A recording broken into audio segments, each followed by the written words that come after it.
தமிழ்நாடு அரசு பணியாளர் தேர்வாணையம் சார்பில் குரூப் 1 தேர்வு தமிழ்நாடு முழுவதும் தற்போது நடைபெற்று வருகிறது. வருவாய் கோட்டாட்சியர், காவல்துறை டிஎஸ்பி, கூட்டுறவு சங்கங்களின் துணை பதிவாளர், ஊரக வளர்ச்சி உதவி இயக்குநர், வணிக வரி உதவி ஆணையர், பதிவுத்துறை மாவட்ட பதிவாளர், மாவட்ட வேலைவாய்ப்பு அலுவலர், தீயணைப்பு மற்றும் மீட்பு பணிகள் அலுவலர் ஆகிய 8 விதமான உயர் பதவிகளை நேரடியாக நிரப்புவதற்கு தமிழ்நாடு அரசு பணியாளர் தேர்வாணையம் சார்பில் குரூப் 1 தேர்வு நடத்தப்படுகிறது. இந்த நிலையில் குரூப் 1 பிரிவில் 70 காலி பணியிடங்களுக்கும் குரூப் 1A பிரிவில் 2 இடங்களை நிரப்ப தற்போது தேர்வு நடத்தப்படுகிறது.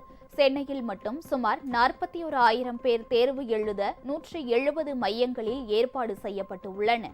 கோவை மாவட்டத்தில் மட்டும் சுமார் 13,000 பேர் தேர்வு எழுதுகின்றனர். இதற்காக 48 தேர்வு மையங்கள் அமைக்கப்பட்டு உள்ளன. தேர்வர்கள் காலை 9 மணிக்கு முன்னதாகவே தேர்வு மையத்திற்குள் அனுமதிக்கப்பட்டனர். திருச்சி, சேலம், மதுரை, நெல்லை போன்ற இடங்களிலும் டிஎன்பிஎஸ்சி குரூப் 1 தேர்வு நடைபெற்று வருகிறது. காலை 9:30 மணிக்கு துவங்கிய தேர்வு பிற்பகல் 12:30 மணிக்கு நிறைவடைகிறது.